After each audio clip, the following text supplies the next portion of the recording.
After my station was over, when I was heading back home from Tokyo, I felt that my youth was all over at the time. 네, 그러나 귀국 후에도 청춘은 한참 동안 계속됐습니다. However, yes, my youth continued on afterwards, coming back home after a long time after that. 여러분의 지금이 인생의 절정기일 수도 있습니다. I believe that what you are experiencing now is the peak of your career and your youth. 네, 절정기를 많이 즐기시기 바랍니다. So please enjoy it to the fullest. 존경하는 사쿠라이 노리오 부회장을 비롯한 외신기자 여러분 반갑습니다. Good afternoon, Honorable Vice President Sakurai Norio and foreign correspondents. 저도 해외 특파원으로 일했던 사람으로서 여러분께 경의를 표합니다. As a former correspondent myself, I'd like to express my respect for all the hard work that you do. 여러분은 대한민국의 역사를 잘 알고 계십니다. I'm sure that you are well aware of the history of the Republic of Korea. 미국 신문 US News and World Report는 2022년 대한민국의 종합국력을 세계 6위로 평가했었습니다. In 2022, the U.S. News and World Report ranked Korea's comprehensive national power as the sixth highest in the world. 2017년 대한민국은 1인당 GDP 3만 달러, 인구 5천만 명 이상의 국가들을 지칭하는 30, 50 클럽의 7번째 멤버가 됐습니다. In 2017, South Korea became the seventh member of the 30-50 Club, a group of distinguished countries with a GDP per capita of $30,000 and a population of 50 million or more. K-pop 등 한국의 대중문화는 세계인의 사랑을 받고 있습니다. The Korean pop culture, including K-pop, is loved around the world. 한글은 글로벌 상품의 디자인에도 곧잘 등장하기에 이르렀습니다. And the Korean alphabet Hangul is now even frequented by global designers and added to their product designs. 2차 대전 이후 독립한 후발 국가로서 대한민국은 성공한 나라입니다. As a country that gained independence after World War II, the Republic of Korea is considered a successful nation. 이 대목에서 제가 한 가지 빠뜨린 걸 하겠습니다. And at this point, I would like to mention one word that I have left out. 제가 오늘 여러분 앞에서 얼까 봐서 많이 무서워할까 봐서 저를 응원하기 위해서 한 분이 같이 오셨습니다. I have brought with me as a support measure because I thought that I would freeze in front of you. I thought that I would be a little bit nervous. So one person is here to support me. 한국 최고의 시니어 모델 최순화 선생을 여러분께 소개합니다. I would like to introduce to you our Korea's best senior model, Ms. Choi Sun-hwa. 네.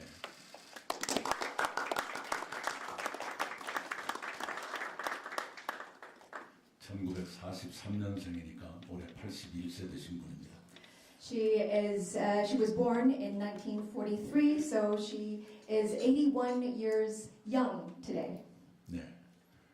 그런데 연세에 비해서 모델 경력은 매우 짧아서 75세 모델을 시작해서 올해 7년째입니다.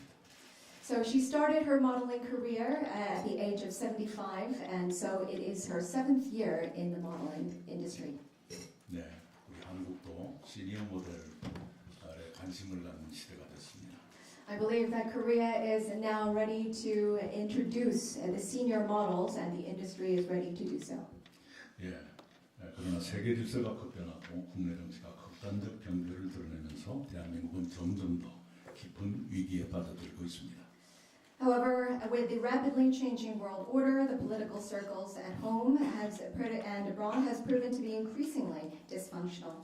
탈냉전 시대가 끝나면서 대한민국의 경제도 안보도 어려운 환경에 놓이게 됐습니다. We also have dispersed the English versions of the keynote address. For time concerns, if it is okay, I would like to ask Mr. Lee to read out the Korean version instead of the English. 기자 여러분이 이미 영문으로 번역된 연설문을 받으셨습니까? 그렇다면 이런 통역이 혹시 필요치 않습니까? 시간 전략을 위해서. 그렇습니까? 아이고, 네. 예. 그래요. 네, 알겠습니다. 알겠습니다. 네네. 질서의 재편과 한중 관계 걸어 한국 경제는 난관에 처했습니다. 경제 성장이 거의 멎고 무역 적자도 오래 이어졌습니다. 한반도 안보 상황은 마치 냉전 시대 같은 한미일 대 북중러의 대립 구도로 돌아갔습니다. 북한의 핵무력 증강과 도발 강화, 한국의 평화 노력 부족으로 한반도에는 군사적 긴장이 고조되고 있습니다. 한반도만이 아닙니다. 국제 분쟁이 잦아지더니 이제는 러시아, 우크라이나, 이스라엘, 하마스 전쟁이 동시에 진행되고 있습니다. 미국 같은 선진국을 포함한 여러 나라의 국내 정치에서는 갈등이 심화하고 있습니다. 각국의 민주주의와 경제를 평가하는 영국 이코노미스트 계열사 EIU의 지적처럼 지금은 갈등의 시대입니다. 2024년 올해는 세계 인구의 절반가량이 선거에 참가하는 세계적인 선거의 해입니다. 한국도 4월 10일에 제22대 국회를 구성하는 총선거를 치릅니다. 4월 총선거는 윤석열 정부 2년을 심판하는 선거일 수밖에 없습니다. 현재 21대 국회를 주도한 정당에 대한 심판이기도 합니다. 윤석열 정권의 무능과 해이에 다수 국민은 진저리를 치고 있습니다. 윤석열 대통령은 집무실과 관절을 특별한 설명도 과정도 없이 옮겨버린 것을 시작으로 국정의 여러 분야에서 폭주를 계속해왔습니다. 그런 정권을 견제해야 할 야당은 법적, 도덕적 약점으로 무기력해졌고 비상식적 당론으로 국민의 신뢰를 잃었습니다. 야당은 스스로를 위한 방탄을 되풀이하면서 자기 문제로 정권을 견제하지 못하고 방탄해주는 역할도 겸하고 있습니다. 정치가 그렇게 퇴행하면서 민생 도통과 국가 위기는 방치됐습니다. 저는 21년 동안 신문기자로 일하다가 2000년 김대중 대통령의 발탁으로 정계에 입문했습니다. 그동안 정당의 분열과 재편을 거쳤지만 저는 민주당으로 불리는 정당에 줄곧 몸담았습니다. 그러나 올해 1월 11일 저는 24년 만에 민주당을 떠났습니다. 민주당의 자랑스러웠던 정신과 문화가 무너져 내부에서는 회복하기 어렵다고 저는 판단했습니다. 요즘 민주당 총선 후보자 공천에서 벌어지는 폭거들이 저의 그런 판단을 뒷받침합니다. 저는 타락한 양당 독점 정치 구도에 변화를 주기 위해 신당 창당에 나섰습니다. 선거 환경도 국민의식도 양당제에 유리하게 짜여 대한정당은 쉽지 않습니다. 그래도 남의 과거만 켜는 검찰 정권과 스스로의 과거에 묶인 야당 그런 과거 세력에게 국민과 국가의 미래를 맡길 수는 없습니다. 우리는 과거에서 벗어나 미래로 가야 합니다. 동지들과 제가 신당 새로운 미래를 창당한 이유가 바로 그것입니다. 새로운 미래는 책임있는 개혁 노선으로 중산층과 서민을 보호하는 정당으로서 흔히 예상하는 비관적 미래가 아닌 희망적 미래를 개척하고자 합니다. 저출생과 고령화, 지방소멸, 평화, 불안, 기후위기 등 시대적 과제의 해결 비전을 제시할 것입니다. 새로운 미래는 민주당을 차츰 대체하면서 다당제의 가능성을 넓혀가겠습니다. 1987년 민주화 이후 한국에서는 다당제가 작동했을 때 정치가 좋은 성과를 냈습니다. 50 총선을 이뤘던 13대 국회 전반기와 촛불혁명을 도왔던 20대 국회 전반기가 그랬습니다.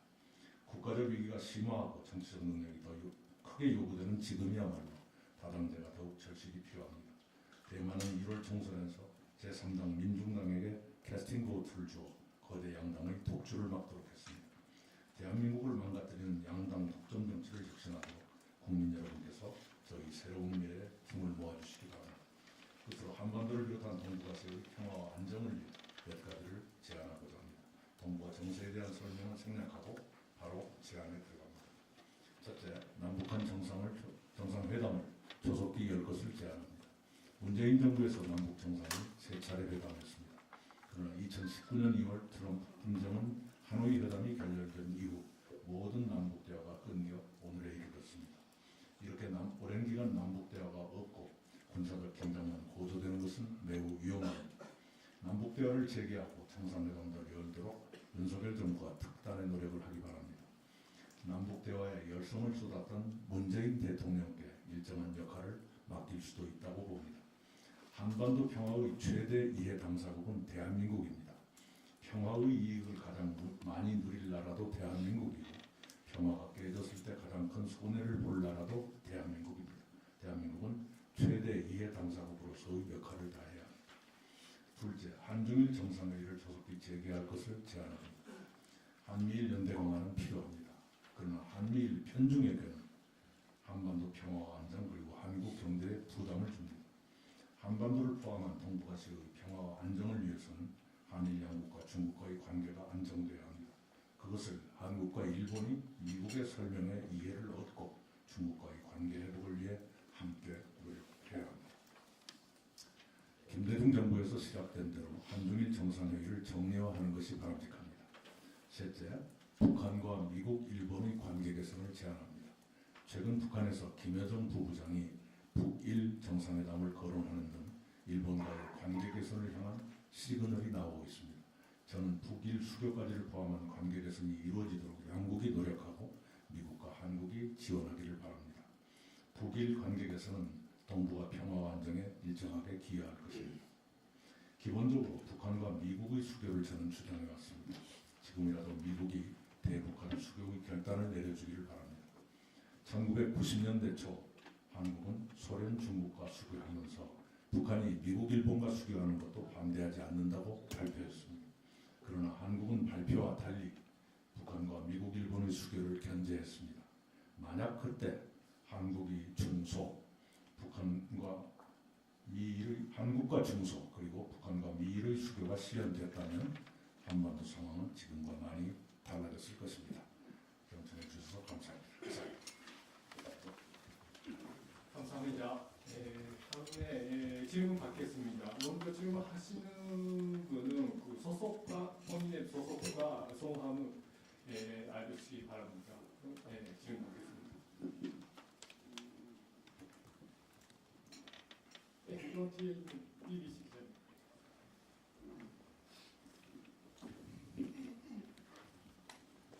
Hello, this is Ruby from the BBC. I'd like to ask the core values this new party would have, and how it's similar or different from the previous Democratic Party, and just a bit clearer explanation about the direction for the new party. 저는 궁금한 게 지금 새 당을 창당하시면 그게 기존 민주당과 구체적으로 어떤 지점에서 비슷하거나 다른지 그런 좀 가치에 대한 부분 설명 부탁드립니다.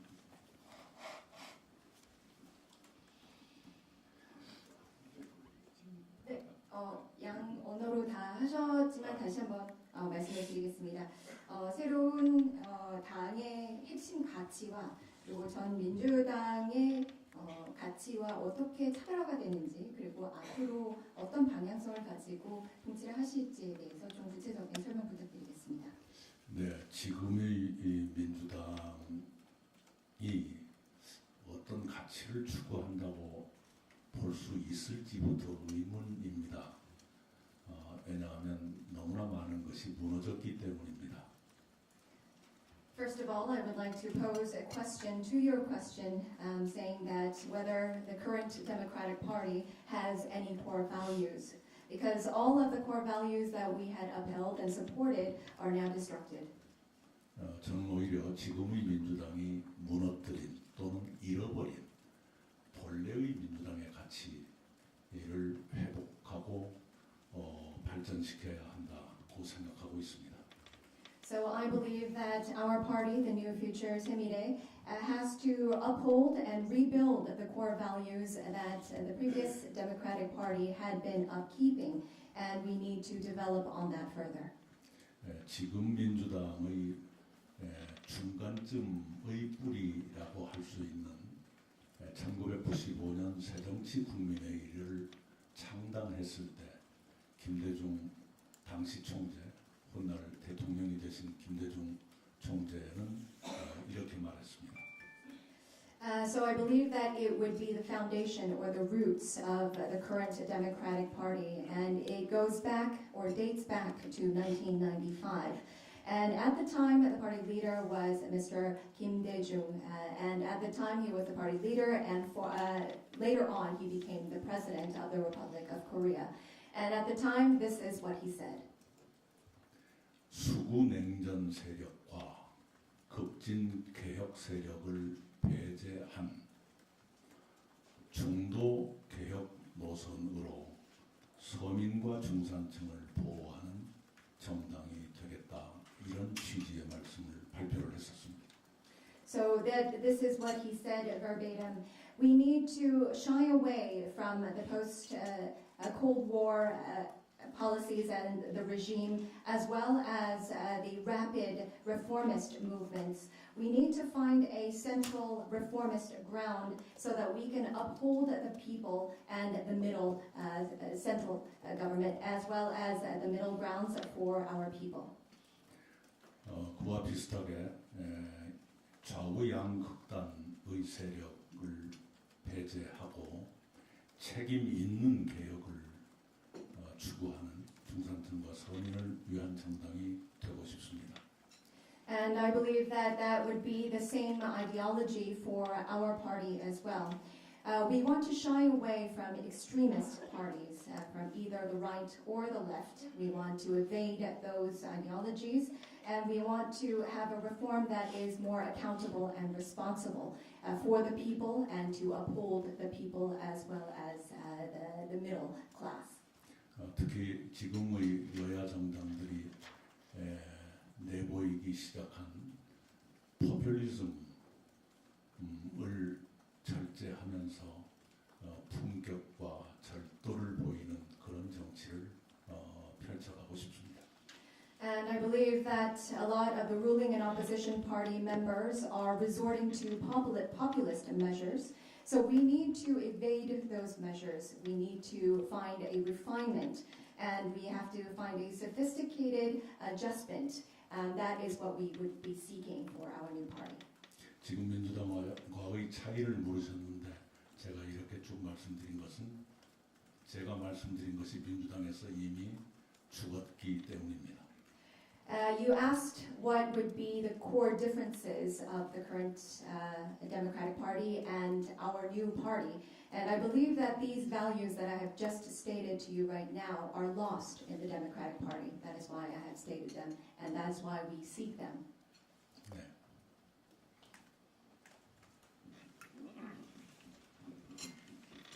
Thanks. Andrew Salmon from the Washington Times. The issue of the day is the doctors walkout, the junior doctors.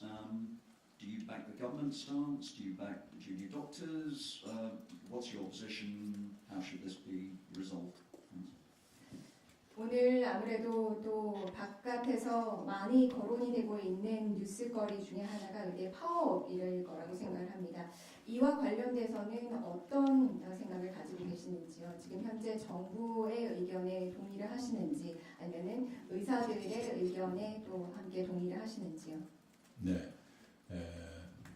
의사가 환자를 두고 병원을 떠나는 것은 용납될 수 없습니다.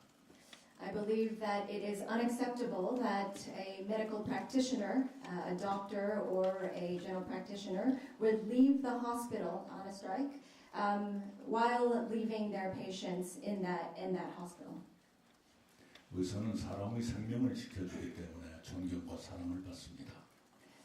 Medical practitioners are respected for their work because they uphold and they are protecting the lives of the people. 이유가 무엇이건 의사가 환자를 외면한다는 것은 자기 본분에 대한 부정이라고 생각합니다. Whatever the reason, I believe that a walkout like this, and if a medical practitioner is leaving their patients at bay, I believe that it cannot be accepted, and it is actually resorting to defying their own purpose. 의사들이 빨리 의료 현장으로 돌아가 주시기 바랍니다. And I urge all of the medical practitioners and doctors to return to their posts as soon as possible. 의과대학 정원은 늘어나는 것이 옳습니다. And I also believe that the maximum capacity of medical schools should be enhanced and enlarged. 아시는 것처럼 한국도 급속한 고령화로 환자 수가 급증하고 있습니다. As you may know, in Korea we are experiencing a rapid aging society, and that is why we are seeing also the number of patients increasing rapidly. 그럼에도 불구하고 의과대학 입학 정원은 19년째 늘어나지 않고 있습니다. Nevertheless, the maximum capacity of medical schools and the number of medical school people have remained constant for the past 19 years. 의과대학 입학 정원이 늘어나야 하는 것은 맞지만 그러나 단번에 2,000명을 지원한다는 것은 현재 입학 정원의 65%를 갑자기 늘린다는 것입니다. However, on another point, yes, we do need to enlarge the number of medical schools and the capacity. However, at 1Q, enlarging them to 2,000 means that it's actually enlarging this by 65% of the current capacity. 이렇게 갑자기 대폭적으로 증원을 하면 의과대학의 교육이 제대로 될 것인가? 또 여러분이 아시는 바와 같이 한국 의료계의 가장 큰 문제인 지방 의료의 공백, 필수 의료의 부족 사태, 이것이 해결된다는 보장은 어디에 있는가? 이런 의문에 대한 답이 나오질 않습니다. If we were to increase the maximum capacity by this much in just 1Q, we do have some skepticism and some questions that need to be addressed. Will the education of the medical schools be as on par with the past? And there will be some of the fundamental problems that we are facing in the medical industries and circles. For example, the gaps in the rural areas for medical industries and the gaps in essential medical support. Will this be guaranteed and will this be supported? These are some questions that need to be addressed. 그래서 저는 오늘 아침에 정부와 의료계 양측을 향해서 가장 합리적인 중재안을 발표했습니다. That is why we have announced a mediation for the government as well as the medical circles. 그것은 의과대학 입학 정원을 앞으로 10년 동안 해마다 15 내지 20%씩 증원하라는 것이 첫 번째입니다. The first of which is to enlarge the number or the maximum capacity of medical schools by 15 to 20% each year for the next 10 years. 그리고 그 증원분은 지방에 있는 의과대학에 배정하라는 것이 두 번째 제안입니다. And the second recommendation is to add those surplus or the additions to the maximum capacity to the medical schools located in rural areas. 그리고 지방의료 부족 사태를 해결하기 위해서 지방에 국립의료원을 건립한다. And the third of which is to build a national medical center in the rural areas in order to bridge the gaps of the medical support in these rural areas. 그래서 지역의사제도, 이른바 10+5 지역의사제도를 도입하자는 제안도 포함되어 있습니다. And we also have a proposal of a 10+5 rural or local medical practitioner policy, which was also included in the announcement. 그렇게 지방 의과대학을 혜택을 받으면서 졸업한 의사들은 10년 동안 지방의 공공의료기관에서 근무하고 5년 동안 추가로 지방 의료기관에서 일하도록 의무화한다는 조건을 붙이자는 것입니다. So this entails that those medical practitioners who graduate from these local medical schools that have these benefits will be mandated to work in the public hospital system for the next 10 years after they graduate. And afterwards, after those 10 years are over, they have another period of 5 years of supporting the local medical system in the area. 오늘이라도 정부와 여야 또 NGO 그리고 의료계가 국민 대타협위원회를 구성해서 즉각 대화에 나서기를 바랍니다. 그리고 그 대화 테이블에 저의 중재안을 포함해서 여러 중재 의견들을 올려놓고 논의를 시작하길 바랍니다. So I hope that even as early as today, the government, the ruling and opposition parties, NGOs, and the medical circles can get together and discuss and have an in-depth dialogue on how to push and address this very critical issue. And I hope that some of my recommendations, along with other recommendations, will be tabled for further discussion.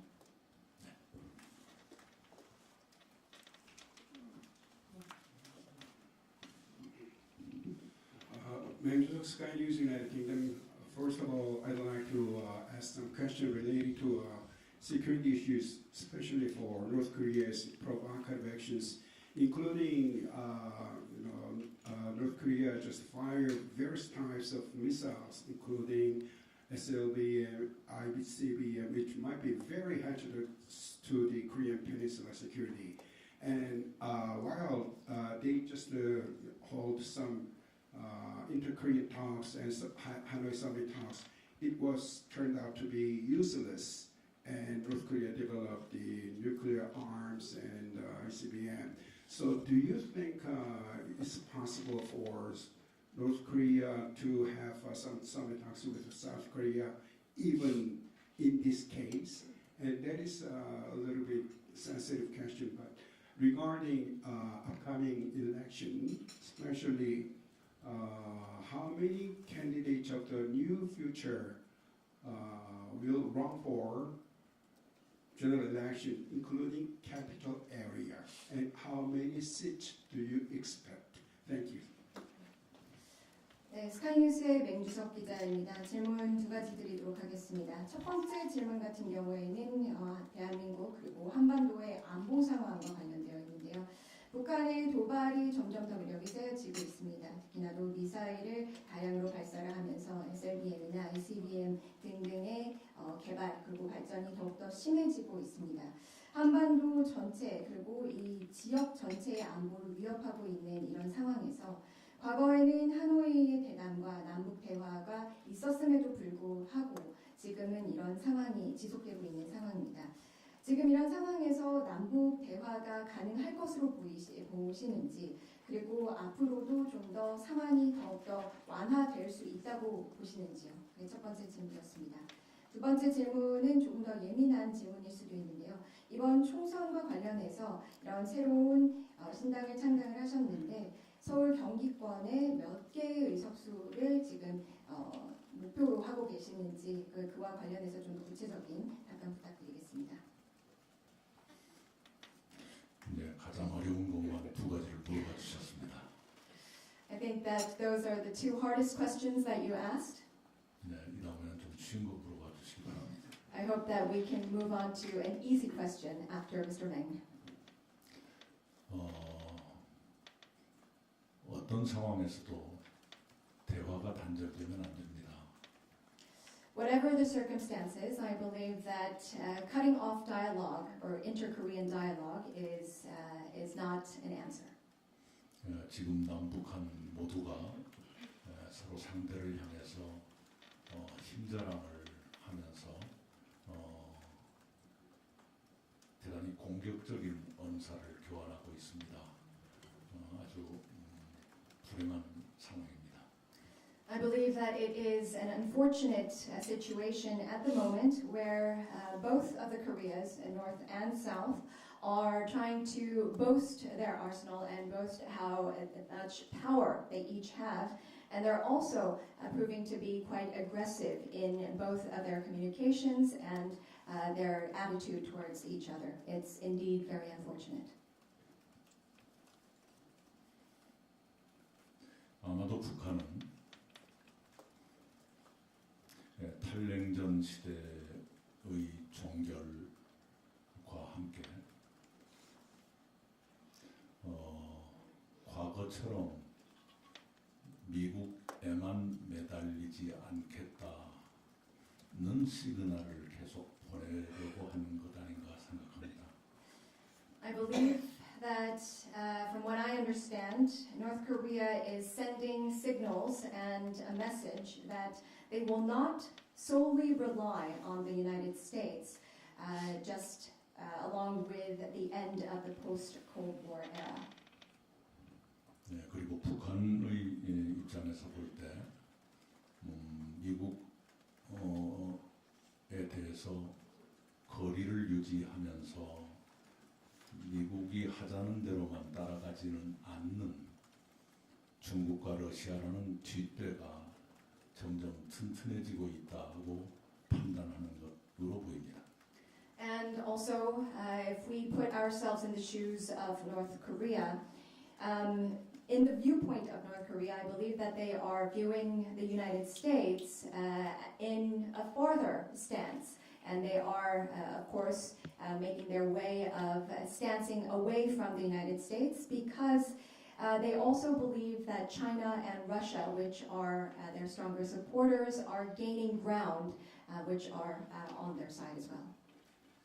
그런 북한의 변화, 북한의 판단의 변화, 북한의 인식의 변화, 북한의 환경의 변화를 우리 한국 정부가 직시하고 그에 부응하는 정책 변화를 보여줄 필요가 있다고 생각합니다. And that is why I believe that the South Korean government also needs to react and respond to these changes in North Korea. There are changes in this kind of decision that they are making, their perceptions, as well as their overall environment, the changing environment. And the South Korean government also has to reflect that into our own policies. 그러나 불행하게도 한국 정부는 그러한 변화를 제대로 인식하고 그에 대응하려고 하지 않고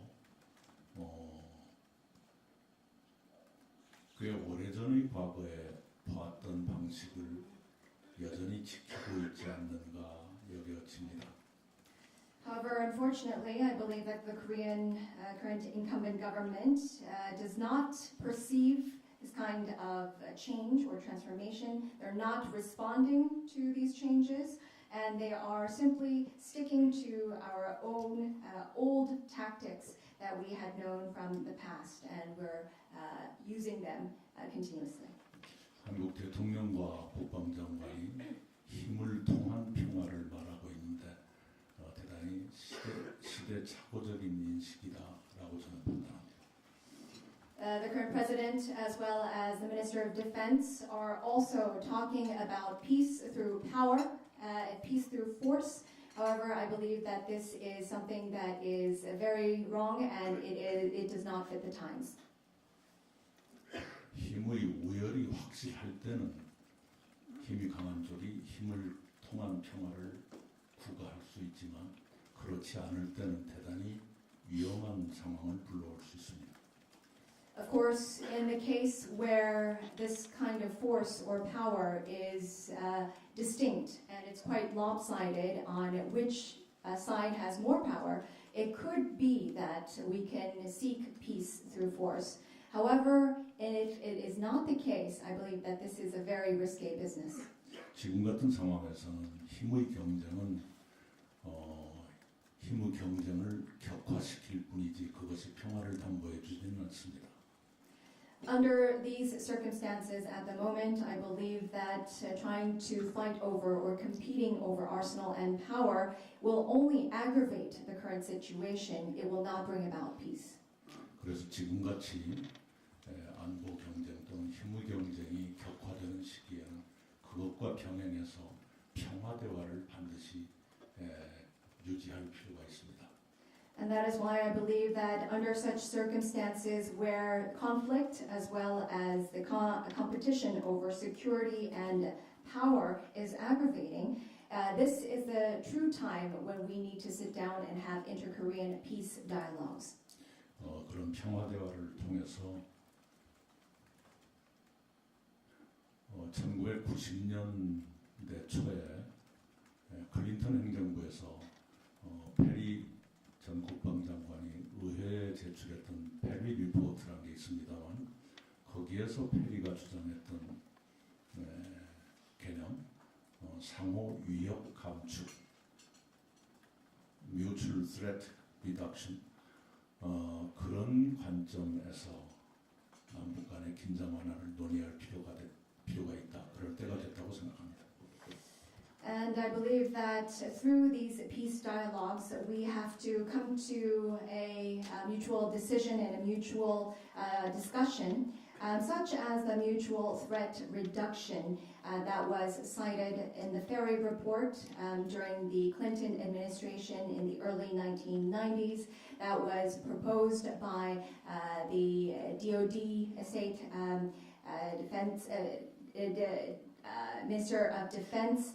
And at the time, I believe that this was the strategy laid out by the Clinton administration, and this is the way to appease or ease the conflict situation. 네, 그리고 저희들은 수도권과 비례 포함해서 20석 이상, 교섭단체 이상을 얻고 싶습니다. 그리고 비수도권에서 10석 정도를 한다면 30석을 넘기지 않겠는가 그 의혹을 가지고 있습니다. And to your second question, I believe that in the capital and metropolitan areas with a proportional representation, we seek to secure the 20 seats. And for non-capital areas, we also seek to secure 10 seats. I believe with this kind of strategy, we will be able to secure 30 seats for our new party.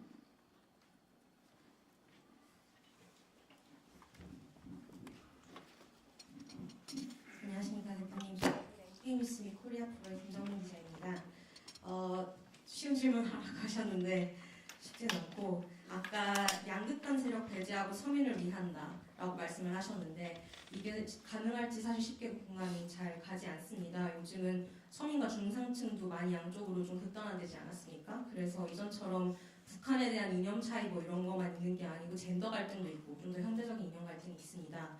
이런 점에서 어떤 유권자들 입장에서 보면 이준석 전 대표도 이 양극단 중 하나로 보여지기도 하는데 이 동맹이 어떤 의도였는지가 좀 궁금하고요.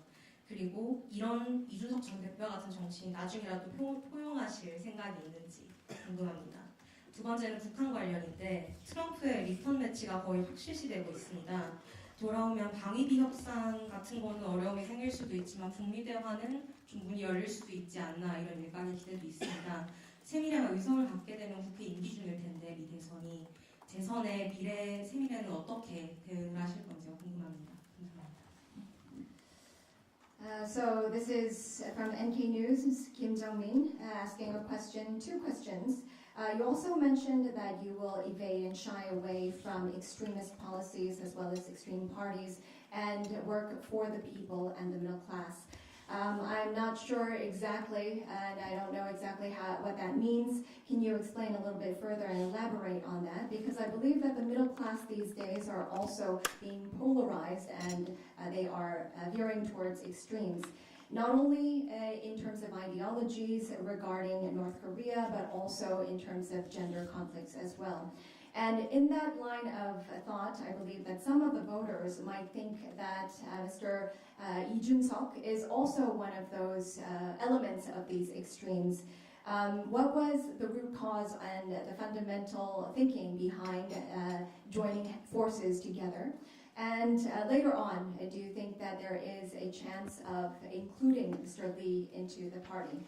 Second question, I believe that Mr. Donald Trump is on his way to become the secured presidential candidate for the Republican Party in the United States.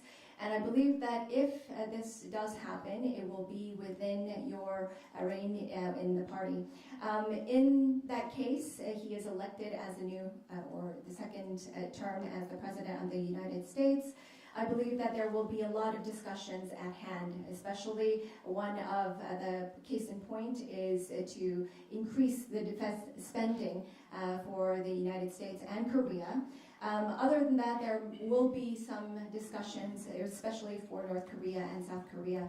Can you also elaborate on those issues as well? 네, 우선 잘 아실 것입니다. 정치권에서 극단의 주장이 어떤 것들이 현재 하는가 하는 것은 잘 아실 것입니다. 요컨대 국민을 분열케 하는 그런 인기 영합주의는 저희는 배격하고자 합니다. 저희들의 노선을 물으신다면 역대 민주당 정부가 추구해왔던 가치들을 더욱더 시대 변화에 맞게 성숙시켜 가겠다. 이렇게 말씀을 드리는 것이 좋겠습니다. I believe that you will all be quite well versed with various various different extremist opinions and the policies within the political circles. But however, we want to shy away from any kind of populist measures or any kind of policies that just seek this kind of populism that will tear the people apart or make them be segregated. What we seek altogether as a new party is to develop and make more advanced the core values of the former democratic administrations in the past, and of course adjust them to the current times. 아시는 것처럼 이준석 대표와는 짧은 기간에 만났다 헤어졌습니다. 그렇게 헤어진 것의 빨랐던 이유 중에 하나는 불확실성을 빨리 제거하는 것이 국민에 대한 도리이겠다는 판단 때문이었습니다. And also, as you may know, with Mr. Lee, we did join forces and we parted ways, and this happened in a very short amount of time. The reason why this was so short was in order to eliminate any uncertainties. And we wanted to do so because we had the right as well as the will to fulfill our duty to the nation and the people. 적어도 이번 선거까지 불확실성을 다시 조성한다는 것은 국민에 대한 예의가 아니라고 생각합니다. We believe that it is not our way or the politeness of tending to the people, at least to the general elections, to provide any kind of uncertainty to the people. 트럼프 씨는 대통령 재임 중에도 그랬지만 최근에도 주한미군에 대한 불안한 인식을 간간히 내비치고 있습니다. 그 점을 걱정합니다. And of course, regarding your question about Mr. Donald Trump, of course, while he was in office as the former president of the United States, and more recently as running for candidacy, he has portrayed his concerns and his words about the U.S. military in Korea. 대통령 재임 중에도 트럼프 대통령은 상당히 거친 방식으로 방위비 증액을 압박한 적이 있습니다. And while he was president, I believe that he was quite bold and aggressive in urging for raising the defense spending. 그것이 한국 측으로서는 커다란 부담으로 느껴지는 것이 사실입니다. And as a country, I believe that this is a big pressure put on the Republic of Korea. 북한과는 아마도 김정은 위원장은 트럼프 대통령에 대한 약간의 미련 또는 기대를 갖고 있는지도 모르겠습니다. In terms of relations with North Korea, I believe that party leader Kim Jong-un may have a little bit of a lingering sentiment and maybe a little bit of expectations held on Mr. Donald Trump. 아시는 것처럼 김정은과 트럼프는 2018년 6월 싱가포르에서 처음 만났습니다. And as you know, Mr. Kim Jong-un and Mr. Donald Trump both met face-to-face in June 2018 in Singapore. 싱가포르 센토사 섬에서 두 사람은 아주 멋진 4개안의 합의를 냈습니다. And of course, on Sentosa Island in Singapore, the two heads actually came to a declaration and an agreement. 그리고 2019년 2월 두 사람은 하노이에서 다시 만났습니다. And in February of 2019, the two heads met again in Hanoi, Vietnam. 김정은은 싱가포르의 분위기에 여전히 들떠 있었던 것처럼 싱가포르 합의의 후속 합의, 싱가포르 합의가 진척되는 싱가포르 합의의 이행을 위한 추가 합의를 기대하고 갔으나 트럼프는 그걸 차가우게 깨버렸습니다. So Mr. Kim Jong-un was probably highly expectant of the overall sentiment that he had while he met with Mr. Trump back in Singapore of 2018. And it seemed highly likely that he wanted to discuss further follow-up measures in order to fulfill the agreements that they had during the declaration of 2018. However, Mr. Trump was quite cold and brushed off this kind of expectation in 2019. 아마도 하노이 노딜은 김정은 위원장의 외교 경험 가운데 가장 상처가 큰 경험이었을 거라고 짐작합니다. I presume that the no deal in Hanoi, Vietnam in February 2019 will probably likely would have been the biggest detrimental damage to Mr. Kim Jong-un's political and diplomatic career. 그렇게 상처를 받았음에도 불구하고 그해 2019년 6월 트럼프 대통령은 트위터를 통해서 김정은 위원장을 판문점까지 불러냅니다. Despite these hurtful processes, Mr. Donald Trump, later on in June of 2019, used Twitter to summon or to bring Mr. Kim Jong-un to Panmunjom. 김정은은 트럼프 대통령에 대해서 많이 실망했거나 또는 미웠을 수도 있는데 판문점까지 나옵니다.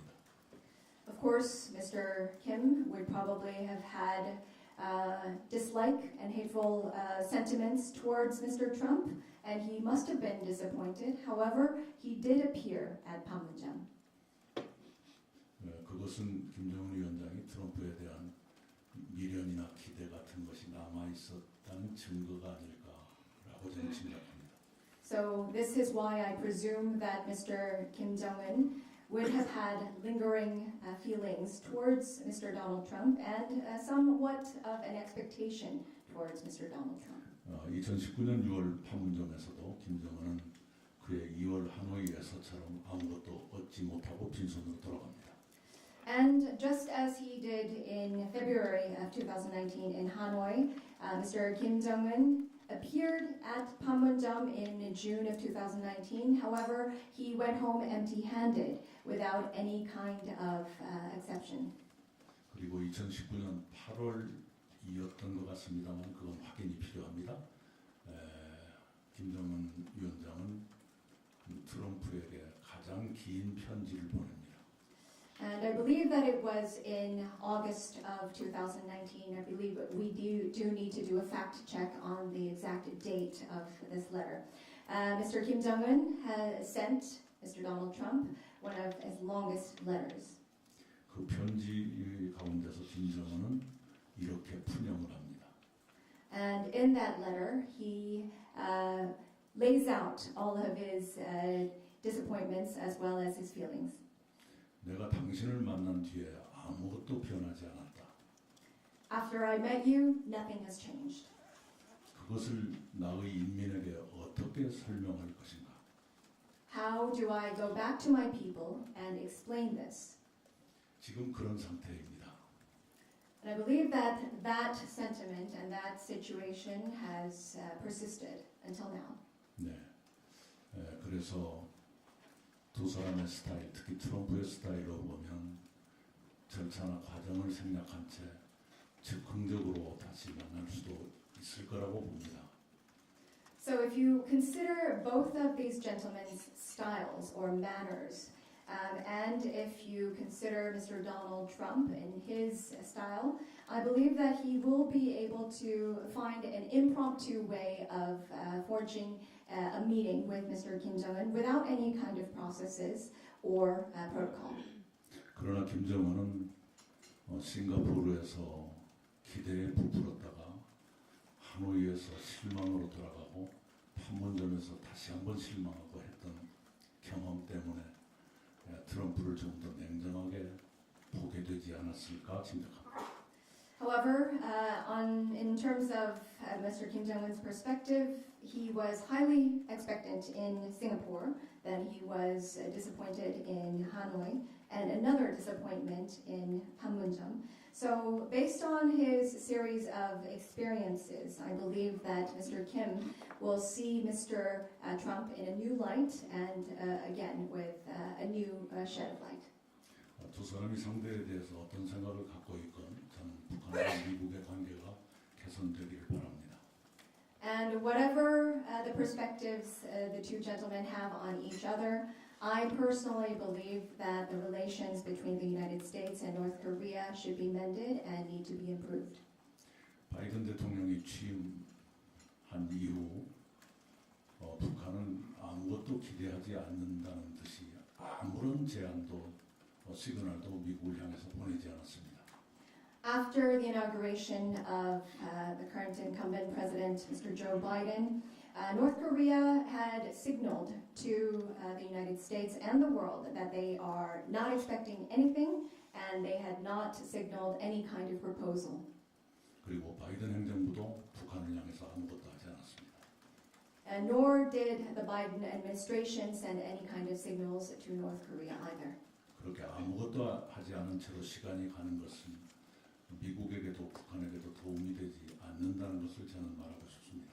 I would like to emphasize here at this point that prolonging this kind of no dialogue between the North Korea and the United States is a risky business.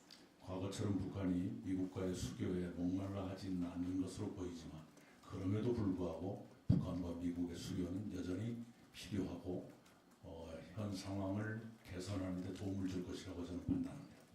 Of course, North Korea will not be so thirsty and they will not be so eager to sit down at the table to have a dialogue with the United States as before in the past. However, nevertheless, a dialogue between North Korea and the United States is necessary. And I believe that once they do, it will be able to improve the current situation and circumstances. 네, 이번에는 정말로 쉬운 질문해 주시기 바랍니다. So I truly believe that we can get an easy question this time. 네, 지지통신 김호진입니다. 쉬운 질문인지는 잘 모르겠는데요.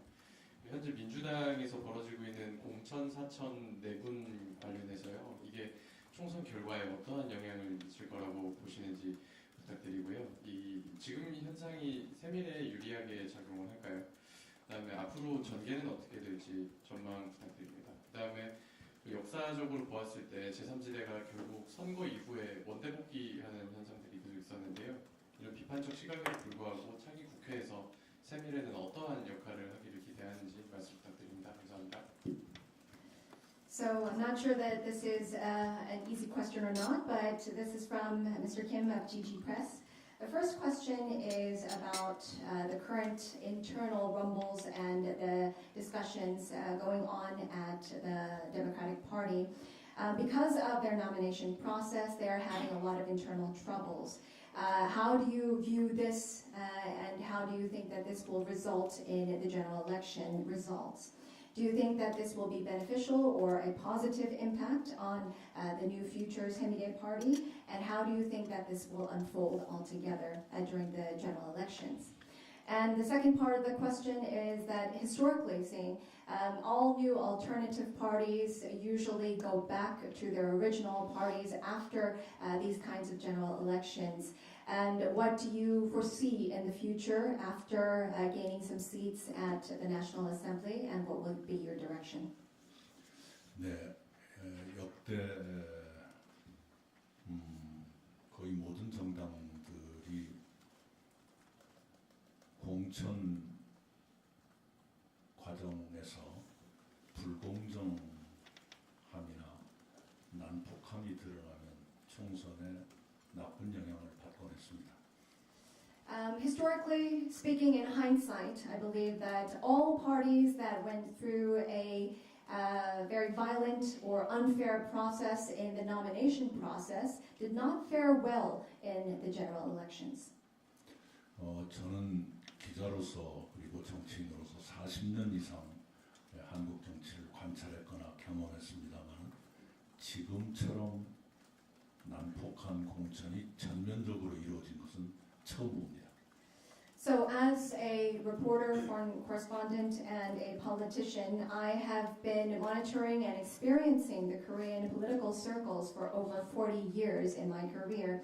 But never have I ever seen such violence and such a violent nomination process go on in earnest during these elections ever in my career.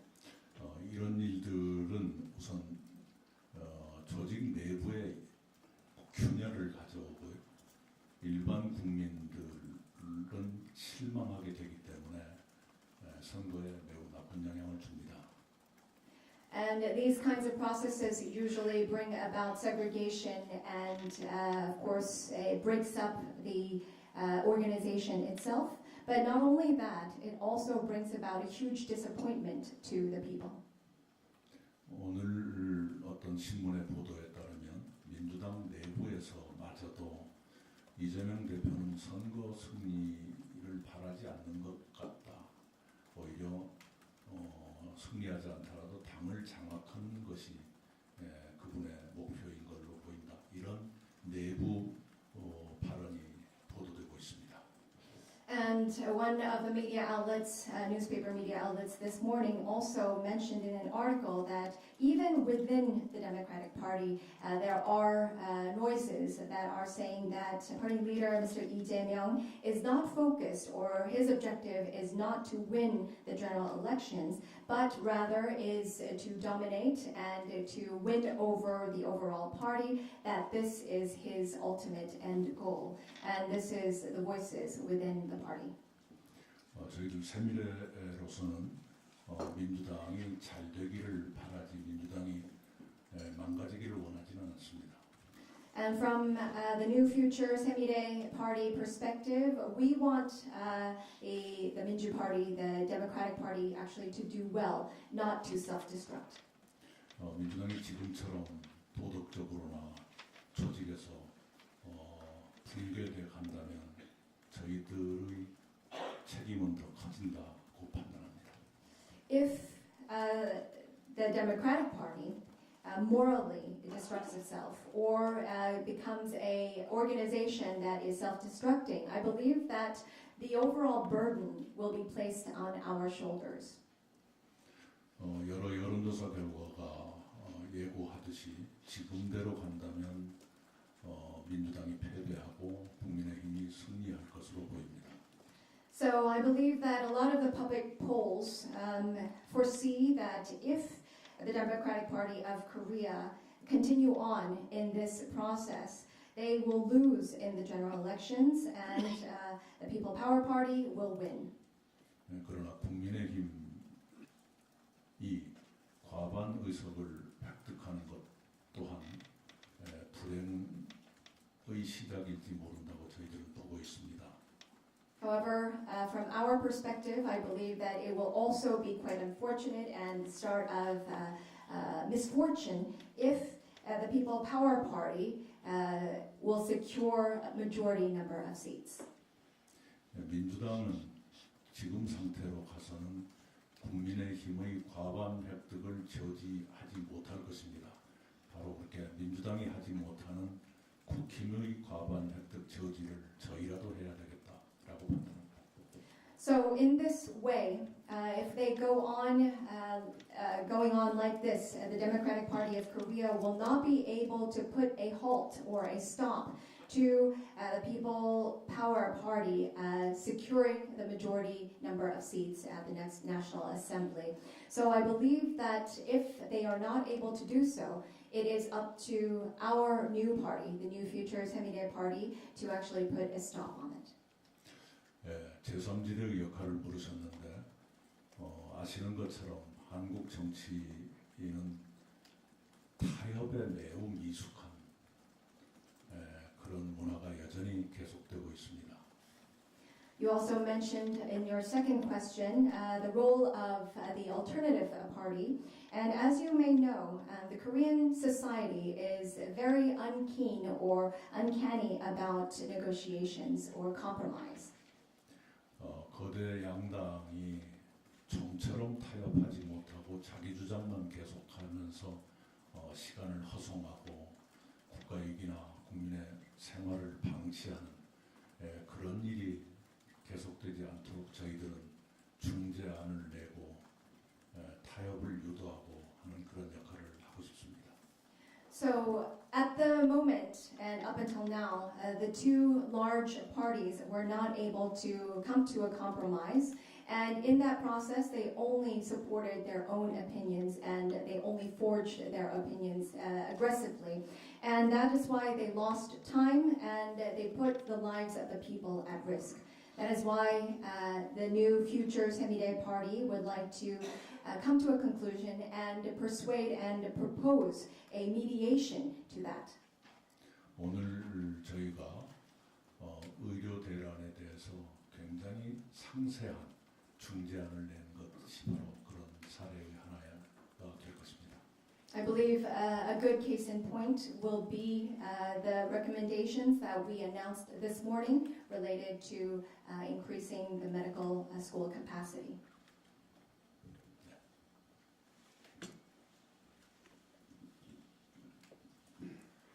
스티븐 보러가 이제 개성을 마음으로 얻어도 어려운 질문 할게요. The common criticism of forming third political parties is that it can split the opposition. So, you're a pretty outspoken critic of the Yoon administration. Do you worry that by entering the ring in this way that you're actually making it more likely that left-leaning voters will be split and this will actually create more space for the People Power Party to win?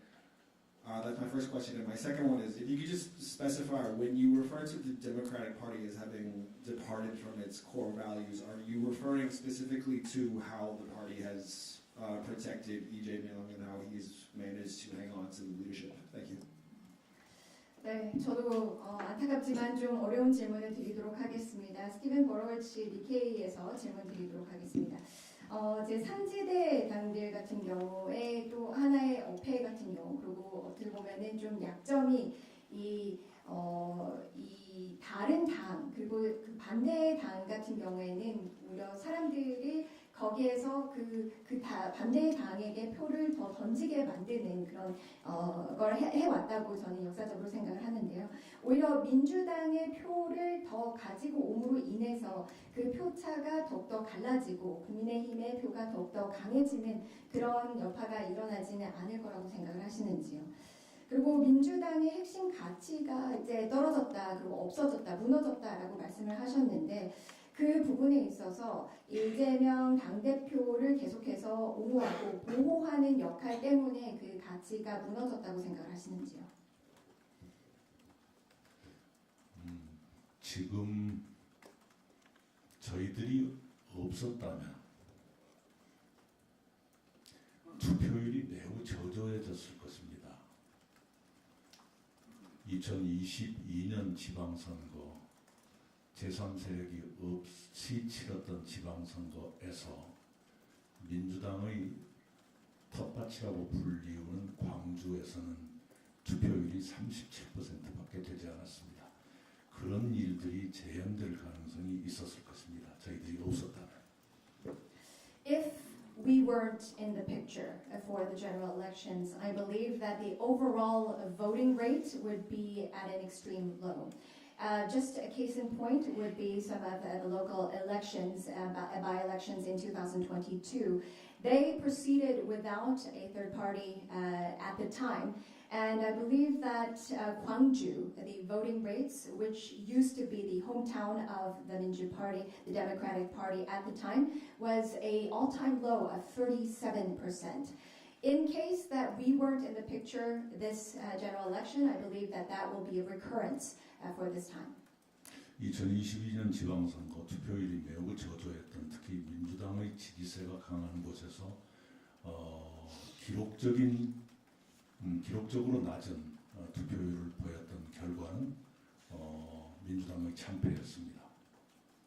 I believe that it was a landslide loss for the Democratic Party at the time in 2022 because the overall voting rates were quite low. And even in our home turf, the Democratic Party had lost our votes.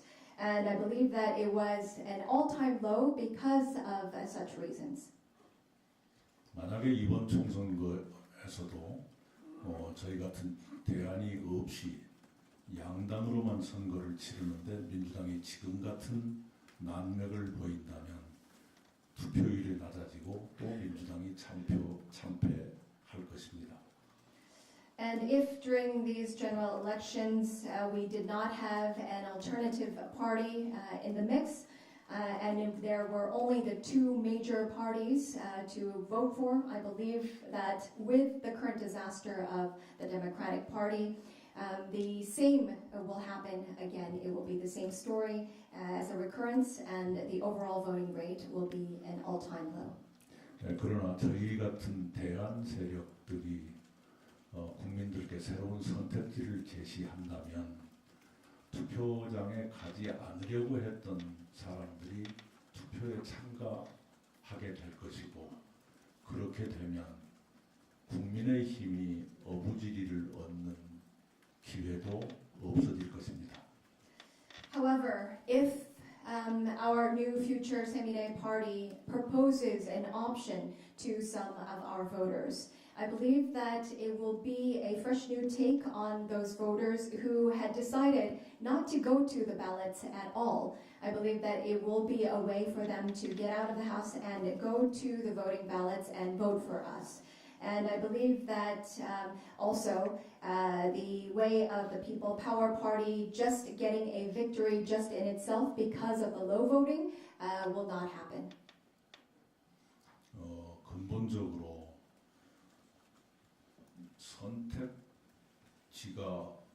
없다고 하소연하는 국민들을 위해서 선택지를 드리는 것은 당연하게 필요한 일이지요.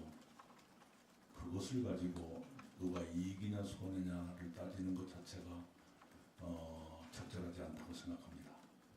Fundamentally speaking, I believe that it is our duty to fulfill, to provide our nation and our people with a viable option because they are lamenting that they don't have anyone to pick or to vote for during the elections.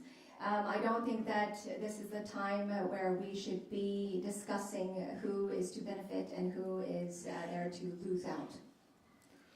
민주당이 전통적인 가치를 잃고 매우 혼미의 상태로 빠진 데는 당대표의 법적 또는 도덕적 문제를 방어하려는 무리한 노력이 작용했다는 것은 부인할 수 없는 현실이라고 생각합니다.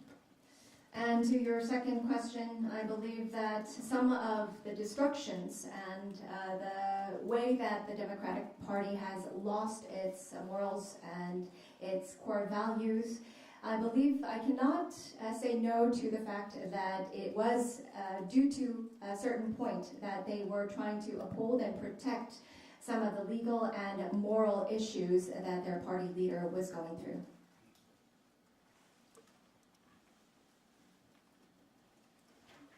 예, 안녕하세요. 카타르 알자지라 방송의 김무선 PD입니다. 대표님께서는 기자로서 그리고 중요한 공직 경험을 여러 차례 수행하시면서 한국 사회에 남다른 또 식견을 가지고 계실 거라고 믿고 있습니다. 그래서 이 질문을 드리려고 하는데요. 대표님께서 오늘 어떤 상황에서도 대화가 단절되면 안 된다. 그리고 또 하신 말씀이 한국 사회가 대화와 타협에 미숙하다 이런 말씀을 하셨는데요. 그런데 오히려 보면 과거와 비교해 보면은 오히려 정치나 사회가 양극단화되고 대화 타협이 더 안 이루어지는 것 같습니다. 과거 이번 의료 사태나 이런 것 이렇게 국가를 흔들 만한 사건이 있으면은 심야 협상이라던가 아니면 줄다리기 협상이라던가 이런 모습들이 언론에 많이 등장했는데 국회에서도 그렇고 사회에서도 그렇고 이런 협상이나 아니면은 그렇게 중재하려는 모습들이 점점 사라지고 있는 것 같은 인상을 많이 받고 있는데요. 이렇게 한국 사회에서 사실상 상대가 있지만 확성기로만 떠들고 서로 대화는 하지 않는 이런 현상들이 지속되거나 아니면 악화되는 원인은 무엇이라고 생각하시고 그리고 해결책은 어떤 것이 있는지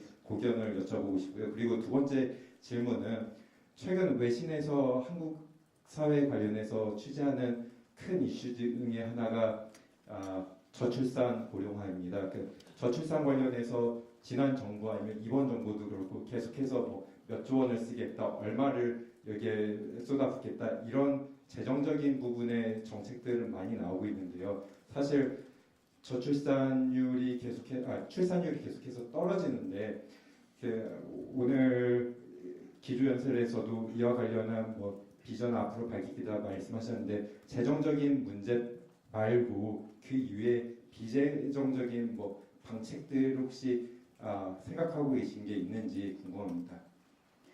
So this is Kim Woo-sun from the Al Jazeera Network. Two questions for Mr. Lee. As a reporter, a journalist, and politician, I believe that you will have a sight on the Korean society.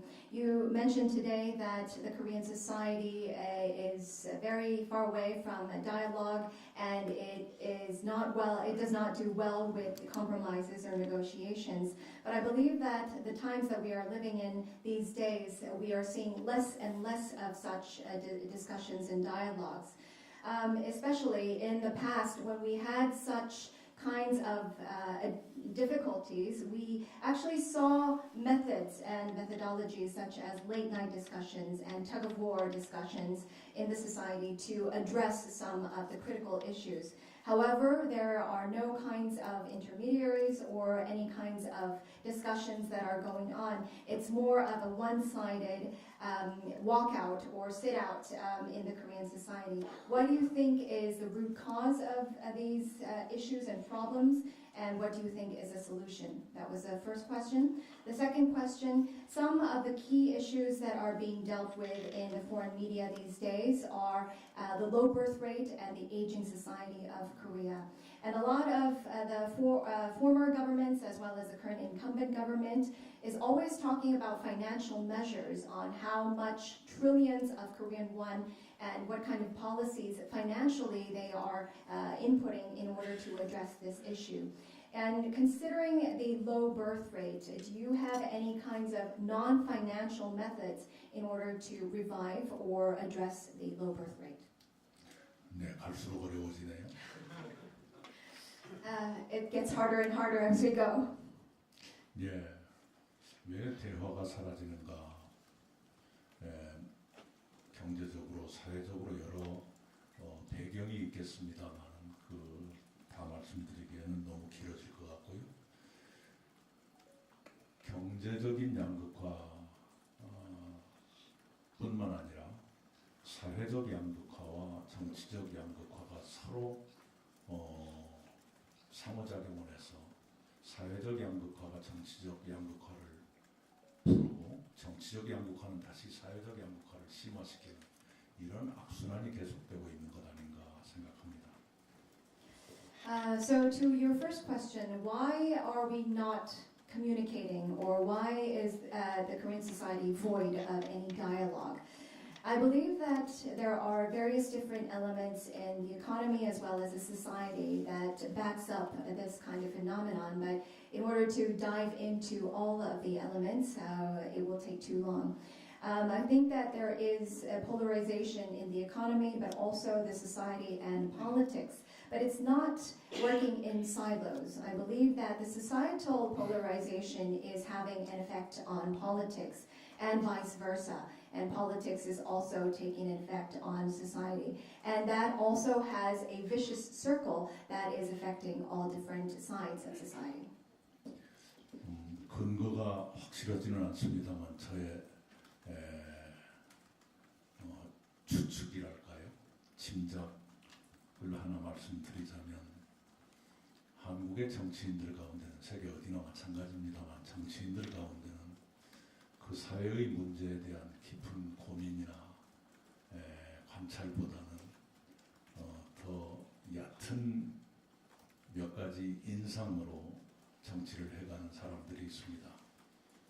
Of course, I have no figures or facts to support this, and a lot of this is based on my own assumptions and my thoughts.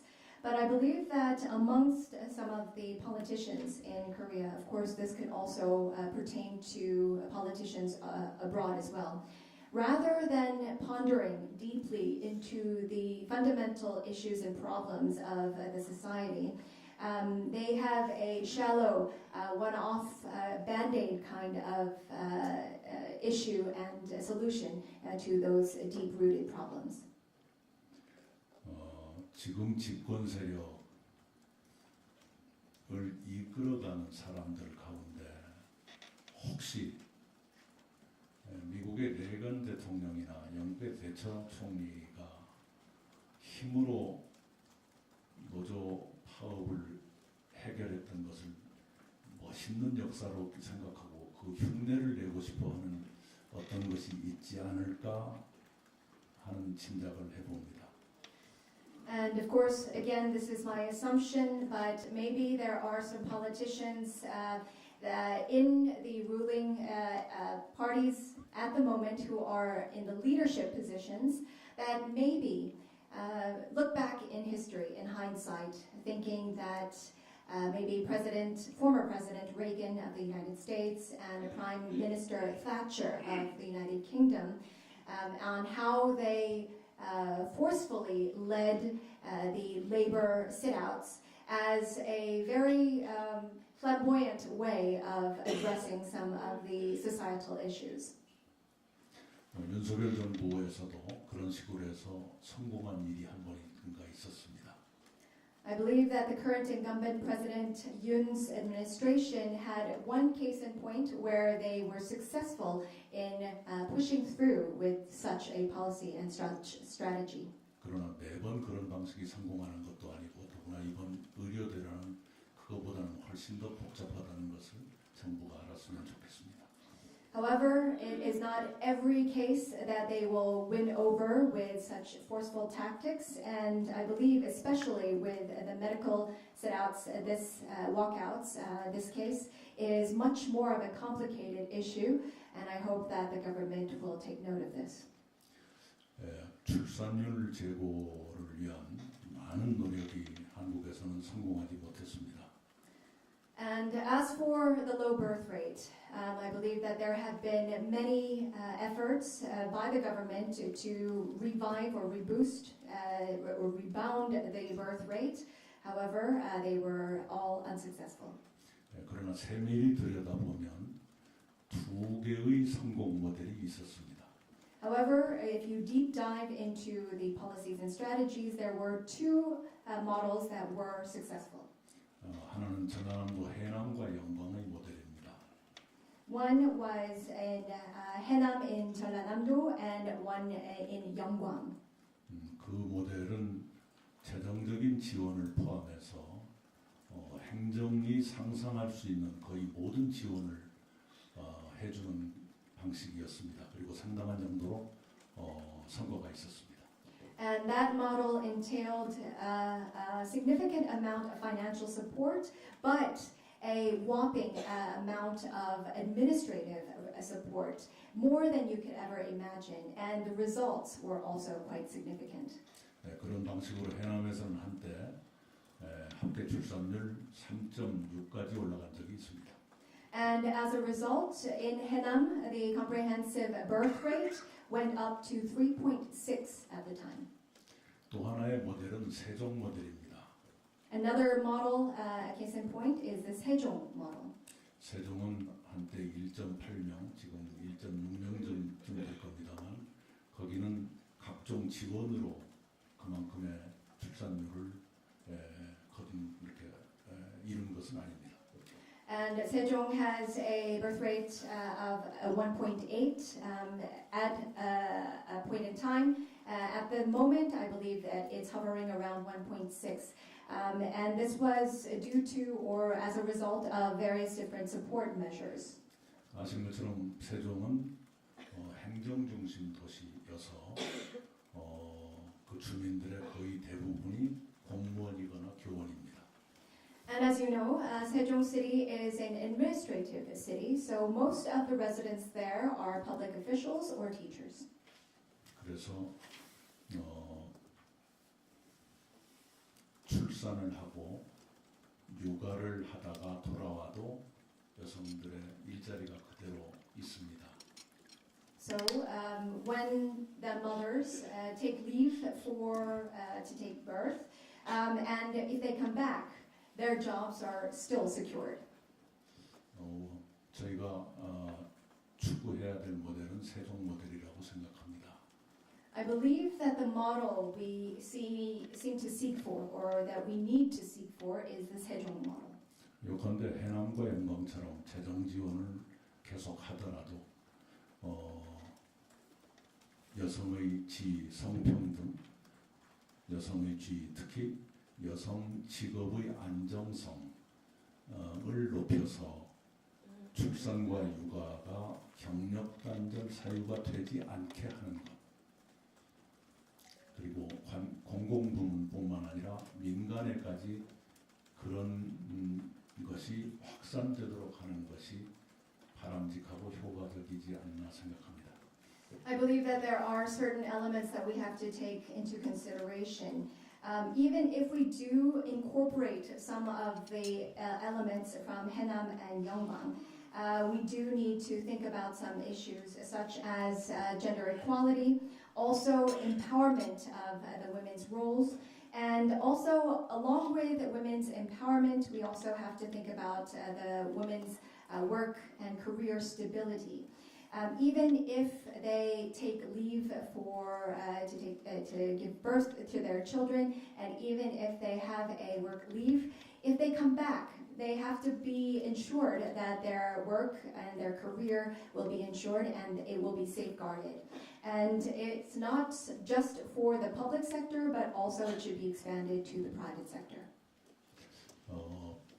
성평등이나 여성의 직업적 안정 등등이 세종에서는 관공서와 학교에서 이루어졌기 때문에 출산율이 어느 정도 유지됐습니다만 프랑스나 스웨덴의 경우에는 민간에까지 그런 문화가 확산돼서 출산율이 상당한 수준으로 유지되고 있습니다. 유럽의 그런 나라들처럼 우리도 이제 관공서, 학교뿐만 아니라 민간에까지 그런 일들이 확산되도록 하는 노력을 함께 해야만 됩니다. Not only gender equality, but also work stability needs to be ensured. Sejong could enforce this and also could keep a relatively higher birth rate because most of the jobs in Sejong City were focused around public offices and schools. However, we do need to ensure that this is expanded and trickled down into the private sector in order to uphold a higher birth rate. If you look towards France and Sweden, these are some of the countries that have a high birth rate, not just in the public sectors, but also in the private sectors. We need to benchmark what they are doing in these countries and also ensure that those policies are protected in Korea as well, so that not only the public offices and schools, but also in the private sectors, women's jobs are safeguarded.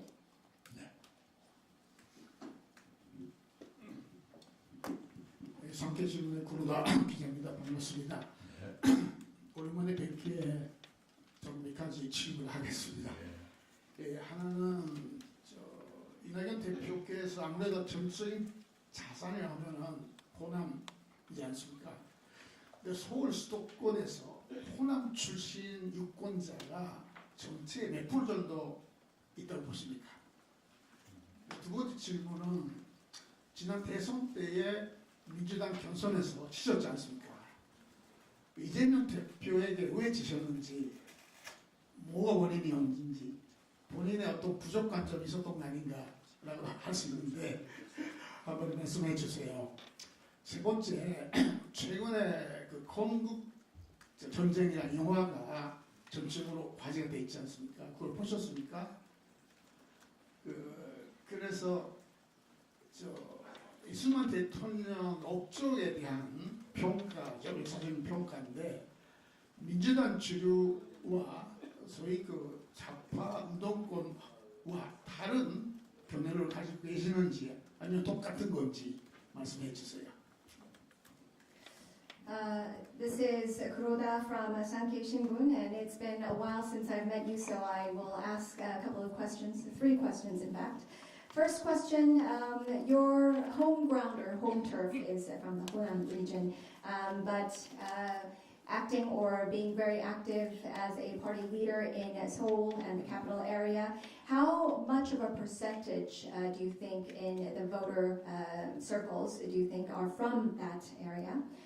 Secondly, last presidential election in the primary of the Democratic Party, you lost against party leader Mr. Lee Jae-myung. Have you reflected back on this, and what do you think were the root causes of your loss? Third, I'm not sure if you've actually seen the very hotly touted movie about the former president Seung-man Rhee and his former aides, as well as his overall career. Do you agree or disagree about the then Democratic Party as well as the leftist party? Do you agree or disagree on their direction? 네, 우선 서울에서 사시는 호남 인구는 30% 약일 거라고 생각합니다. 민주당 경선에서 왜 졌는가? 제가 더 야무지지 못했습니다. 일본말로 쓰메라는 게 있습니까? 네, 그게 제가 좀 느슨한 사람입니다. 물렁물렁한 사람입니다. 네, 거기까지. So to answer your first 2 questions, a short answer for the first one, I believe that it's around 30%. Approximately, those who are originating from the Honam region, living in Seoul. Secondly, the reason for my failure or my loss during the primaries, I believe that it was because I was not meticulous enough. I was a little bit of a softie at the time. 네, 건국전쟁이라는 영화를 저는 못 봤습니다. In fact, I was not able to see the movie 건국전쟁 or the building of the nation war. Yes, I was not able to see it yet. 이승만에 대한 평가가 민주당 사람들도 사람마다 다를 겁니다. 그걸 누가 평균을 이렇게 계산해 내지는 못했을 거라고 생각합니다. I believe that the evaluation or the assessment of former President Seung-man Rhee will be different for even all of the party members or politicians who are sided with the Democratic Party. I don't think that we can actually have a figure of an average. 이승만 전 대통령은 워낙 파란만장한 일생을 사셔서 어느 한 국면을 가지고 그분의 모든 것을 평가하는 것은 대단히 위험합니다. I believe that the gentleman or the former president Seung-man Rhee had a full-fledged life, and I believe that it is very difficult to pinpoint him or coin his life into a simple couple of words. 해방 이전에만 해도 독립운동에 헌신하신 것은 맞는데 그 과정에서 몇 가지 문제가 있었고 이렇게 임시정부에서 탄핵이 있었던 것도 역사적인 사실입니다. So before gaining independence, of course, he did sacrifice himself for the independence movement, but I believe that there were certain risque movements and issues in the process. And during the tentative government, he was in fact impeached, and this was also a case in point, a fact as well. 건국 과정에서 단독 정부 수립이 옳았느냐의 논의는 있을 수 있습니다만 분명한 것은 단독 정부는 북이 먼저 세웠던 것은 사실이고요. 그 이후의 네이션 빌딩에 대해서는 여러 평가가 있을 수 있을 겁니다만 또 그럼에도 불구하고 마지막에는 장기 집권으로 인해서 국민들의 그 혁명으로 망명길에 올 수밖에 없었던 그런 행적을 밟으셨죠. And in the building of the nation, I believe that there are different opinions on building a solitary authority government. However, I believe that the facts are clear that North Korea did it first. And in terms of the nation building as well, I think that there are historical facts that support this case.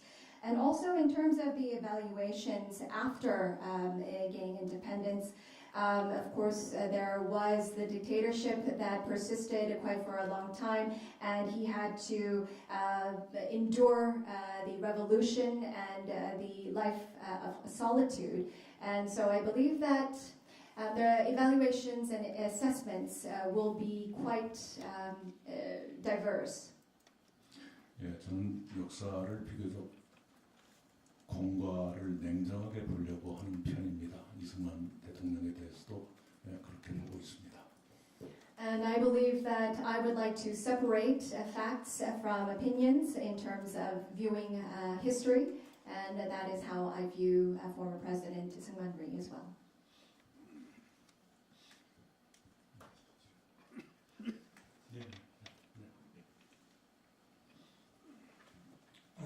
Hello, my name is Igor Ivanov, Russian news agency TASS. I have got a short, quick question. What is your position on the conflict in Ukraine? Do you support providing lethal arms to Ukraine? Do you support providing humanitarian aid and reconstruction aid? Thank you. 네, 타스 매체에서 이고르 이바노브가 질문을 드리도록 하겠습니다. 우크라이나 현재 사태에 대해서 어떻게 생각을 하고 평가를 보고 계시는지요? 법적으로 그리고 공식적으로 무기를 지원을 하는 거에 대해서 그리고 인도주의적인 지원에 대해서는 어떻게 생각을 하고 계시는지요? 네, 우선 우크라이나가 러시아의 침략을 받고 지금 2년 넘게 전쟁을 계속하는 게 매우 가슴 아픕니다. First of all, I would like to state that Ukraine being invaded by Russia and this persisting on for over 2 years is very heartbreaking. 아시는 것처럼 한국도 이웃 나라의 침략을 받고 고통을 겪었던 역사적인 경험을 가지고 있습니다. As you may know, Korea also has a history of being invaded by a neighbor country and the heartbreaking history behind it as well. 그래서 저는 어떠한 나라도 이웃 나라를 침략해서는 안 된다고 믿고 있습니다. That is why I truly believe that whatever country does not have the right to invade their neighbor country. 우크라이나에 대한 한국의 지원은 그럼에도 불구하고 비살상 장비 지원에 제한되는 것이 옳다고 생각합니다. However, in terms of support towards Ukraine, I believe that it should be limited to non-destructive and non-detrimental equipment. 네, 국제적인 분쟁에 깊게 휘말려 들어가는 것은 대한민국 같은 안보에 취약한 나라로서는 매우 조심해야 될 분야이다라고 생각합니다. I believe that for a country like the Republic of Korea, we must be very cautious in terms of getting embroiled or involved in these kinds of international conflict situations. 그럼 네. 너무 길어져서 죄송합니다. 괜찮아요. 아산시민의 원장입니다. 저 하나만 질문 드리겠습니다. 지금 개혁신안은 그 노인 무임승자 폐지라는 그 공약을 가지고 있는 한편, 그 이낙연 대표님은 오늘도 시니어 모델이신 재수화님을 그 임명하셨듯이 그 양당의 그 정책 방향성은 좀 많이 틀어져 있는 것으로 좀 보이는데, 그 이러한 그 개혁신당의 정책에 대해서 그 대표님 어떻게 생각을 하시는지가 좀 궁금합니다. So I believe that the new parties also have their own types of recruitment processes, and I think that they also talked about no free riding policies, and you also introduced Ms. Choi Shin-hwa today as a very good role model for a senior member. Can you talk a little bit more about the HR policies of the New Future Semi-Day Party? 네, 소수 세력으로서 사회의 주목을 받는다는 것이 쉬운 일이 아닙니다. As a minority party, I believe that it's not an easy feat to get all of the attention from the people. 소수 세력이 주목을 받기 위해서는 좀 색다른 방법과 색다른 접근을 취해야 한다는 생각이 있는 것 같아 보입니다. I believe that in order to gain the attention of the people as a minority party, we need to think about differentiated methods and new approaches. 이준석 대표가 노인 무임승차 폐지를 말했을 때 그 발표를 전체를 읽어보면 어르신들의 교통복지가 좀 더 균등해져야 한다는 생각을 담고 있는데 단지 그것을 전개하는 방식에서 좀 더 강렬한 인상을 주고 싶었던 것이 아닌가 하고 추측합니다. I believe that when Mr. Lee Jun-seok talked about no free riding policies for seniors, if you read deeper into it, it is more of a balanced approach for the senior transportation welfare policies. I think that in terms of how this is enforced and the methodology behind it was a little bit bolder. 저 같으면 어르신들의 교통복지의 공정성을 높이겠다 이 말을 먼저 시작했을 것 같아요. 그런데 그렇게 하면 뉴스가 덜 됐겠지요. I believe that if I were in his shoes, I would have phrased it a little bit differently. I would have said I would like to raise the equality or the transparency of transport welfare for seniors. But then we may not have gotten a lot of media attention. 그런 점에서 조금 정치관이랄까 하는 게 조금 다르긴 하지만 그렇다고 해서 흉보고 싶지는 않습니다.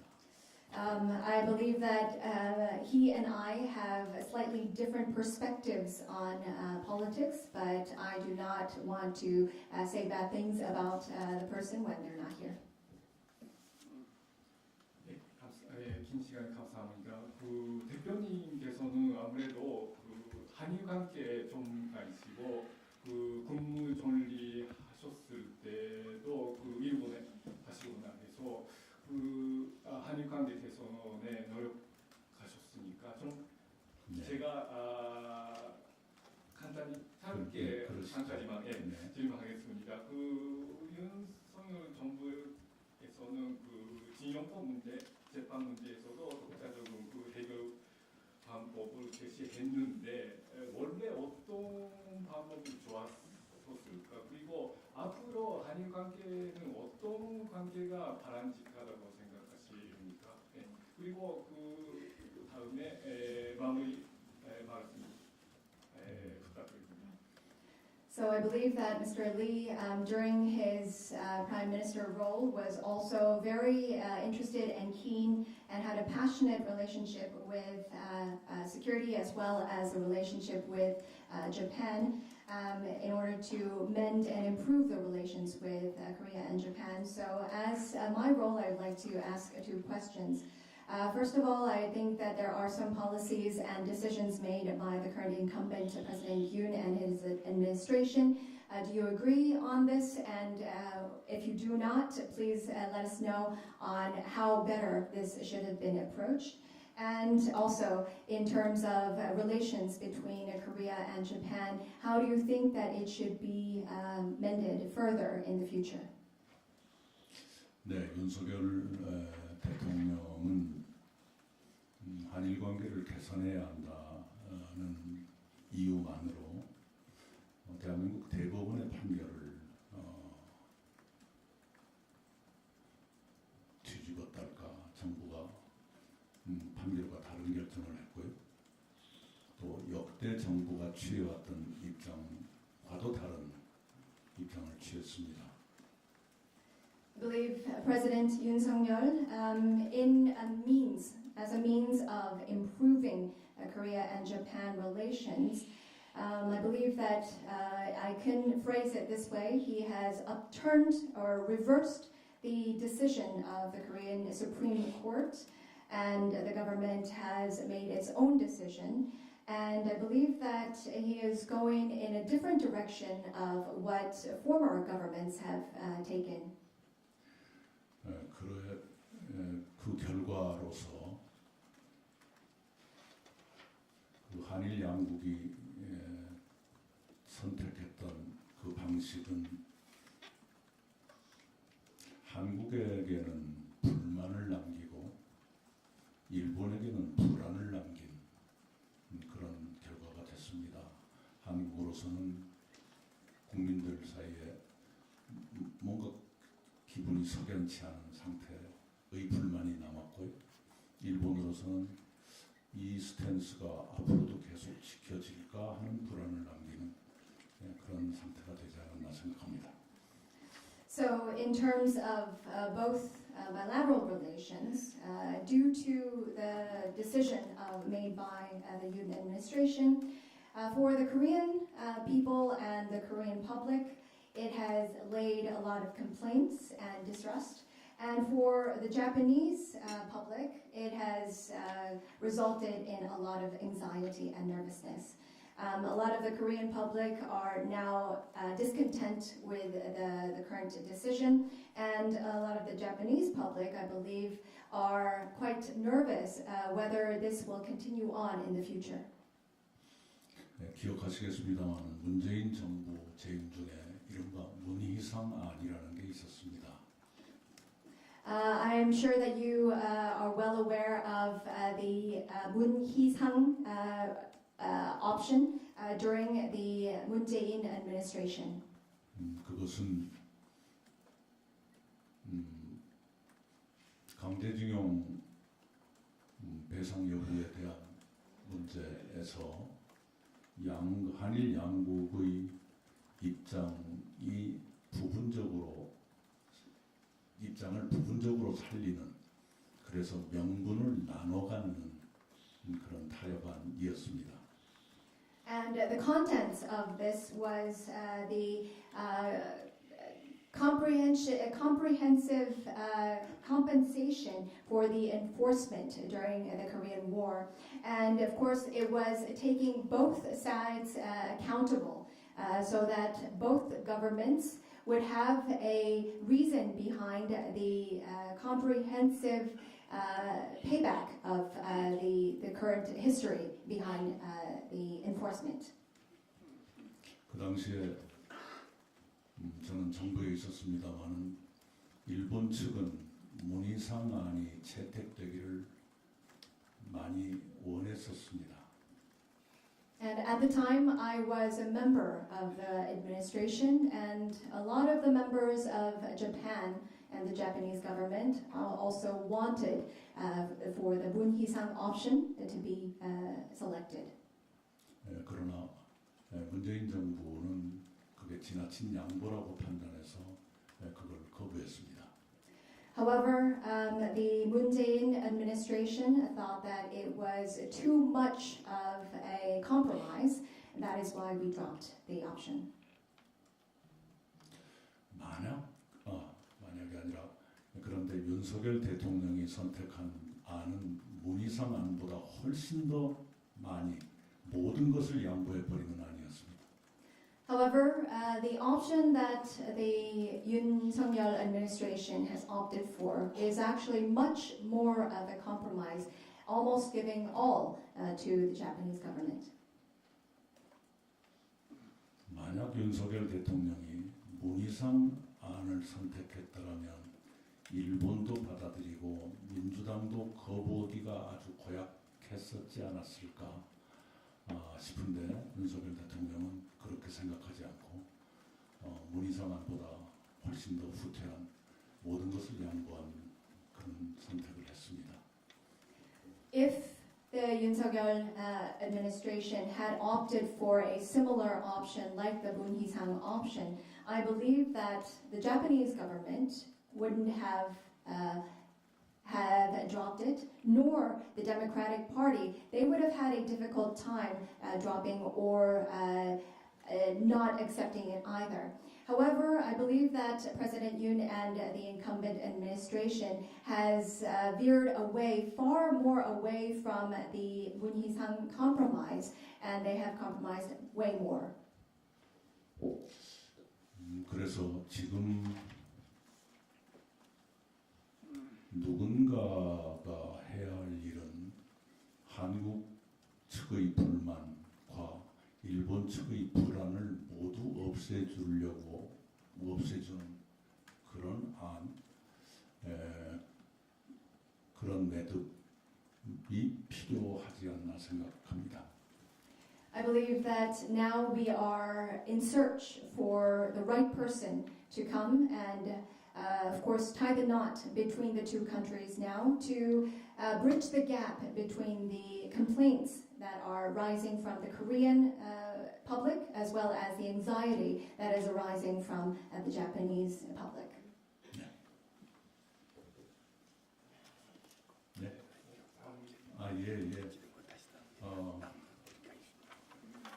또 어려운 질문을 주셔서 왜 이렇게 시간이 빨리 안 가나, 빨리 끝내야 생각했는데 마침내 종착역까지 왔습니다. 저에게도 모처럼 긴장하고 집중하는 귀한 시간이 됐습니다. 그런 경험을 허락해 주신 특파원 여러분께 감사드립니다. 그리고 오늘 어렵게 사회를 해주신 사쿠라이 부회장님도 감사드리고요. 앞으로 기회 되는 대로 이런 시간을 가지면 좋겠고요. 혹시 제가 운이 좋다면 밤에도 그렇게 만났으면 합니다. 네, 감사합니다. 네, 감사합니다. I believe that it is now time that it is now over. I had a lot of difficult questions. I kept on looking at the watch thinking that time is going very slowly because of all of the difficult questions. But I believe that it was a great opportunity for me to be a little bit on my feet and to concentrate. Thank you for the great questions and the attention. And especially thank you to Vice President Mr. Sakurai Norio for the opportunity as well as our journalists. And I would like to see you once again as time allows. And thank you very much. Thank you very much for your time.